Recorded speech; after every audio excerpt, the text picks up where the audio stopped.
everyone, I'm Professor Geek. Welcome back to the channel.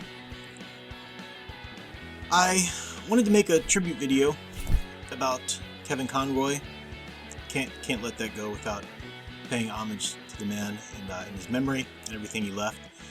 But as always with these things, I don't like just jumping on I'll say bandwagon. I think some channels do that. A lot of channels do. You know, what's the latest algorithm thing? Oh, someone died. Oh, make sure I do a video today. And you know, they want the clicks, and it's dishonest, and it's insulting to the memory of a person. Not that I'm saying everybody who did a video that day is like that. Of course not. Check out Big Al and Big Al Presents and Fan Man's videos. They did wonderful tribute videos the day of, pretty much, and those are great. But I always like to wait a little bit whenever any kind of news is released. Whether someone's tragic passing or something like that, just to get my thoughts straight and make sure that I'm actually adding to the conversation somehow from my own unique perspective that I built my channel on, you know, my own area, little corner of expertise or whatever, cultural studies, the hero's journey, and that archetypes and whatnot. As I said in a community post recently, I did try to make a video earlier, but there were just so many emotions, you know. He is the iconic Batman. He's the iconic Batman. So of course there's sorrow over his loss. There's just a wonderful joy in wanting to celebrate everything that he's given us, the great work he's left behind. But I'm not going to deny there's a real anger too. There's an anger at how he was misutilized and underutilized in recent years, tragically. And that's something that I think needs to be spoken out against. Fan Man and Big Al and I have a little message thread, and we were talking about it, and I said, you know, it's tragic, it makes me all the more angry, you know, about this and that. And of course Big Al, his incessant sunshiny self, comes in and is like, don't do that, just celebrate, you know. Very Big Al thing to say. And there's truth to that too. You need to you know, honor somebody's memory and whatnot, but I'm not going to ignore the things that need to be said as well. So what you're going to get in this video, I am going to start off first by just honoring his memory, talking about what made him so great and what made him as Batman so great. And, you know, so I'm going to go with that happiness, you know, that emotion of happiness with the stuff he gave us, always tinged with sorrow because he's left us now. And there's the sorrow that he's not going to be able to give us anymore. But then that's going to segue into what I'm angry about. And what I think we need to make sure we're angry about and make sure we keep fighting this war against. So if you only came here for the tribute, I'll let you know when the happy "this is why he was so wonderful" part is over, and I talk about why it's so tragic that he's gone and what we need to fight against now that he's gone. I'll tell you when that part comes around. He is the iconic Batman. He was the voice actor for Batman. There's simply none other. There's simply none other. I mean, there are other people who have voiced Batman, of course, but no one touches him. And he was so great. He was to Batman voice acting what Christopher Reeve was to Superman. That if you had to cast another person, then they had better pick up on Reeve's cue with Superman. Same thing with, you know, they better pick up on Conroy's view with Batman cue. An example I have is in the Arkham Origins. It was made by WB Montreal, the video game. So you had the Arkham City, Arkham Asylum, Arkham City, you know, the Arkham games were coming out under Rocksteady. And then WC Montreal was doing a prequel game to the series. And they didn't hire Mark Hamill and Kevin Conroy to come back. I don't know, maybe they couldn't afford it. I don't know why. But they hired two people to basically do their impressions. You know, I don't want to say impressions. I don't want to reduce it to that because these actors. It was Troy Baker that did the Joker, and I'm blanking on the guy who did Batman. It was this guy who did Assassin's Creed and everything like that. But he basically did a Kevin Conroy. Now he tried to make the character a little younger because it was a prequel, and he did his own thing to it. You know, he wasn't just a mimic or anything like that. But my point is, Kevin Conroy so defined the role of Batman. And you might think, how can a voice actor so define that? And that's what I want to talk about. First of all, he just gets the character. We'll talk about specific things he did, but he really understands the character. I'm going to put a link to a video underneath here in the description below It was one of those videos that someone will get you to do a video, or get a celebrity to do a video for like their friend for a birthday or something like that, or somebody, a patient or something like that, whatever. And he's talking to this fan of his, and he's talking about just what it means to be a hero. He's talking about the importance of a character like Batman, an importance of a character trying to do the right thing, and he gets it. Oh man, I was watching this video and I was just like, Kevin Conroy, thoroughly, 100%, every bit as much as, say, Christopher Reeve got Superman and got the point of heroism and the need for it, Kevin Conroy gets Batman, and he got the need of the need for the character. He just got it. He knows why we need characters and why they're there to inspire us to be better, and to be better individually and as a society. I mean, he just understood it completely. It's a wonderful watch to watch that. It's very sad, tragic. And it's, I hate to kind of put the link because it's from one of those predatory channels that, do follow those algorithms, but I don't know where else to receive this information. So I'll just put the link there. If I can find a better one, I will. But it's, he gets the character. He got the need for heroes. He understood that he wasn't just playing a children's cartoon. He wasn't just doing something paltry for kids or whatever. He wasn't just doing a popular character. Guys, it's not high art. It's not high literature, guys. It's just a little cartoon character. You'd never hear him say something like that. He understood the cultural impact of what he was doing and took it seriously and took the responsibility of it seriously, which is something that people today just don't do. They do not do. And people don't even know how to hold celebrities to that kind of standard anymore. They don't. As long as you didn't insult us in this interview, then yeah, you can go play Superman now. It's insane. People don't even understand that there's a standard that these actors should be held to. And Kevin Conroy just innately got it. He stepped right into it. I'm not a super fan of everything that the man Kevin Conroy did. I'm a fan of his Batman. And I don't know, I might be a fan of other things he did if I ever looked into it. But he, you'd never hear him say anything bad about anybody. I didn't even really hear him say critical things about new interpretations of Batman, which he certainly could have. He'd have been a fine authority on able to do that. But he was just there to really celebrate the character. I remember there was one interview where he even he was talking about the different iterations of Batman, and I think it was when the Christian Bale Batmans were coming out or whatever, and he said, even George Clooney brought something to the character, and it was like at a convention or something, and the audience was like, no, and he was like, oh, okay, I can't get away with that one. Yeah, he was just really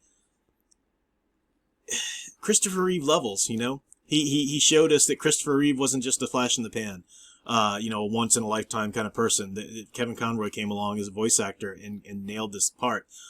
He should have been more than a voice actor for the character. He did have one stint, which I'll talk about, but that gets into my second part of the video. So just, he's wonderful. Now, talking about why his approach to the character made it so iconic. The Batman animated series took its cue in a lot of ways. And I mean, and I'm talking about like when they're building it up from the foundation, they took its cue from the Tim Burton Batman film, 89. All right, that's where they started with. And then they built off and went their own directions and went, a lot of great places with it. And became even really more iconic and more true to what Batman is supposed to be from the comics than even the Batman 89 film was. So the show starts with that film noir aspect or whatever, but it was still colorful. Batman's still in his traditional suit, the suit he should be in and whatnot. In animated versions of Batman before this, though, you had that Adam West style Batman. Adam West himself had voiced Batman in some of the animated series, but even when other actors did it, they had that Adam West-like approach from the 66 show, even the animated series that predate that, which was Batman's just Batman. And when he's Bruce Wayne, he's still the same voice, he's still the same character. There's no difference. There's no difference between Bruce Wayne and Batman, like there was quite often all the way back from the radio serials of Superman. Bud Collyer was the one that really credited for, I'm Superman, now I'm Clark Kent, changing the register and changing the character a bit. That wasn't really done with Batman, so Kevin Conroy did that. He took that cue from people like Bud Collyer and whatever, and added that differentiation to Batman and Bruce Wayne, but he did it the right way. Because you can do that in a way that I think is making the two personas too disparate from each other, and that's a problem. This is my biggest problem with iterations like like Christian Bale's Batman, or like Pattinson. This is one of the many, many problems with Pattinson's Batman, is he goes the opposite direction from Bale, but it's still all the way to the other end of the extreme, and it makes the same mistake, in which you try to make... There needs to be a balance of Batman and Bruce Wayne within him at all times. This is what Michael Keaton's live action did so well, and this is what I'm going to explain how Conroy picked this up in a second. But in the Michael Keaton Batman movies, he's not Batman. Oh, he's one person when he's Batman. Now he's a different person because he's Bruce Wayne. No, at different moments you saw these. He wasn't just one person at all times, like an Adam West approach. And nothing against Adam West. Adam West is wonderful. God rest his soul as well. But Michael Keaton, you see him, like there's a scene when he's talking to Vicky Vale, and suddenly like the Batman assertive persona comes out a little bit. Or sometimes when he's Batman, you'd see a little bit of Bruce Wayne, kicking in. He had these two sides to him. I don't even want to say two personas, because he's not a split personality, but he had these two sides to him. The perpetual child who'd lost his parents, but also the vengeance, the knight, the one who's out there making sure it never happens to anybody else. The dark Knight, Knight. So that's important. Whereas Christian Bale's was just a sad, scared little boy unless you put the mask on, and then he becomes a werewolf. Or Pattinson is just kind of a scared little boy all the time. It's just Kevin Conroy picked that cue up from Michael Keaton, and he said, okay, but this is voice acting. It's an animated series. It's a better, I'm sure that the Andrea Romano and everybody's working with him, had this vision for it too, making a little bit more differentiation between when he's Batman and, hi, I'm Bruce Wayne, when he's a little bit different like that. But he didn't make it too extreme. It never felt like Batman was a different person than Bruce Wayne. It never felt like, and this is true in the Arkham games as well as in the animated series, it never felt like if criminals bust into the room when Batman's just Batman, just Bruce Wayne, if he's just Bruce Wayne in his suit and everything, criminals bust in the room, you still knew it's going to be okay because Batman's here. Some iterations, like if I was watching a scene in a movie or whatever and the criminals break in and it's just Christian Bale sitting there dressed as Bruce Wayne, then somehow he's going to pull it off, but you're a little like, oh, it's just Bruce Wayne, it's not Batman. You know what I mean? It's the way you put up across the character there. And Conroy didn't do that. Conroy did that wonderfully. So, he understood the character, he understood the iconic nature of it, and he gave that in his performance. And he gave a compassion to the Batman side of the character as well. When he is Batman in costume, he's not just I just hate it how the Christian Bale films made him into just sort of a paramilitary ninja, He has compassion, real heart. Even with the mask on, with the cowl on, he's got heart. He's there he cares about people. He's there trying to protect people from not letting things like what happened to him happen to them. Even though he is trying to evoke fear and instill fear in the actual villains themselves. Criminals are a cowardly and superstitious lot and all of that. I'm saying all these sides, and it sounds like, well, there's so many ways you could step off the edge of that and go wrong, take it in the wrong place. Conroy didn't. Conroy, with his performance and consistent performances, you can't say, well, it's just the creators of that film, because he was the voice of Batman, not only in the animated series, but in some of the wonderful animated films. Anyone that could get him, because he's great. It's really glaring. It's a glaring absence when you watch an animated film. I remember I was watching DC New Frontier, the great, based on the great Darwin Cook series, and Batman spoke, and I was like, that's not Batman. It was a different Batman. And, no, that's not Batman. You at least try and do Kevin Conroy if you're going to do Batman. He is Batman. You'll never have another. I could go on with how great he is, but I think at this point I need to switch gears a little bit, because other people have already said, even more erudite analysis of his performance is mine, because I'm just kind of spitballing here. But there'll never be another Conroy.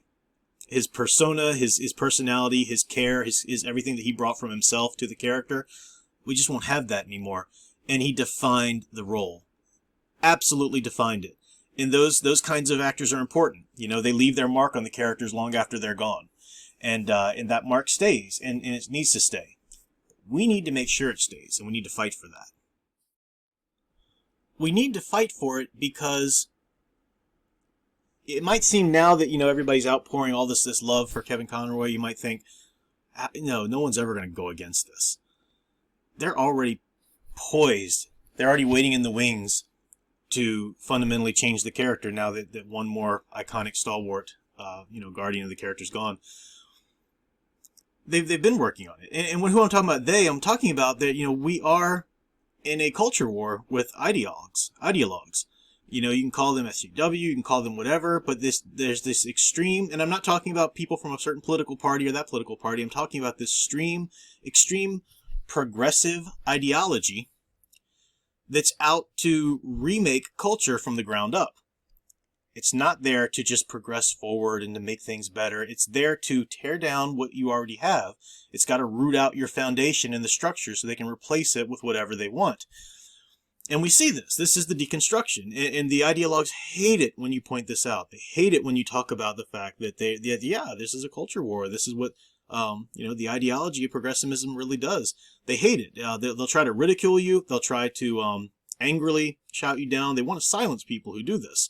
So they really go after people who do this. Point out, the tactics and what's going on. Kevin Conroy was not just a voice actor. I mean, that was primarily what he did, but there are some voice actors who, they don't do live action, and you kind of know why, because they're not really live action actors. They're voice actors. Wasn't the case with Kevin Conroy. Wonderful live action actor. Wonderful. And it's tragic that he didn't get to play the character of Batman live action. He did play it once, at least once that I know of. Maybe there's another time. This is the biggest time that I really know of, only time I really know of, any way that really counted, which is in the CW crossover. And they cast the iconic Batman, the one actor that everybody points to as just the definitive, iconic, true blue, traditional, iconic Batman. They cast him as Frank Miller's angry, murderous deconstruction of a Batman. I can't imagine a greater insult to Kevin Conroy and the work that he gave us. And to his fans, because everybody was like, oh, Kevin Conroy's going to actually be playing live action Batman. That's kind of cool, And then that horrible crossover series came out, which just dumped on everybody. Berlanti, those people who are in charge, they don't care about the characters. As soon as they got enough freedom and free reign to really do whatever they wanted, they showed you how little they care about the characters. Once they got power and control, it drove all of those shows right into the ground, and no one even cares about them anymore. And if you don't know who I'm talking about, Frank Miller's Batman, Frank Miller, who has written some decent stuff, he wrote Batman Year One, wonderful, great, but he is pretty. He's got some issues, and he's got a lot of issues with his understanding of these characters, specifically his understanding of Batman. He really wanted Batman to be darker. He wrote this Dark Knight Returns. It wasn't even supposed to be canon continuity or anything. It was just his Elseworlds. What if Batman's a grumpy old man now, and he wants to come back? And his Batman was brutal. His Batman's, fighting Superman and whatnot. And that's where all this nonsense came. We'd have no Batman v Superman and all that garbage if we didn't have Frank Miller's The Dark Knight Returns. And people are like, oh, Frank Miller, you'd have no Batman if you didn't have Frank Miller. The Dark Knight Returns saved the character. BS. That is a lie straight from the pit of hell. Don't believe anybody who says that. Go back and read Len Wein and Dennis O'Neill's Batman. Batman was 100% back on his game. He wasn't just Batman 66, silly, goofy, cheesy Batman until Frank Miller came along and saved him. Garbage. That is straight up lie. Don't believe that. Go back and look at the comics from the comics from the 70s and 80s before Frank Miller came along. He didn't do anything for Batman, they saved him from the pit or anything like that. That's garbage. That's ridiculous. But people just have that philosophy because the average person today, especially in the world where they've been sort of cultivated to want a darker, brutal Batman. They want the Punisher. They don't want Batman. And they are pushing for this. And that's why they'll latch on to that kind of deconstruction of Batman where he's darker, he's brutal, he might kill and stuff like that. These are the people who try to say, oh, Ben Affleck's Batman was fine. What? It's from the comics and all of that kind of thing. And it might be sort of cool for them to still try to give props to Kevin Conroy and his interpretation. But make no mistake, they want his interpretation to go bye-bye now so that they can keep going the dark, brutal take. And you might say, well, what about, the Batman movie? Because the whole point of that movie, this is what the supporters always tell me, the end of it was he learns that he has to be a symbol and he has to be... The movie is not about a symbol for hope. The movie's about an angry, brutal little brat who learns. They're not going to be able to, I've said this before, they're not going to, no one's interested in making a sequel about the Batman who's just being a good symbol and a good upright citizen. Nobody wants that in today's culture. It's horrible. It's tragic that they don't. Filmmakers don't want to make that story and people don't want to go see the story. They want to maybe tag on a little lesson that he learned at the end so they can justify all the garbage of the movie up to that point. But that's not what anybody in this culture today will sit through, unfortunately. It's tragic. And I think that's why, we never really got a great true live-action Kevin Conroy Batman film or series. That would have been amazing. But so many people, are just conditioned not to want it.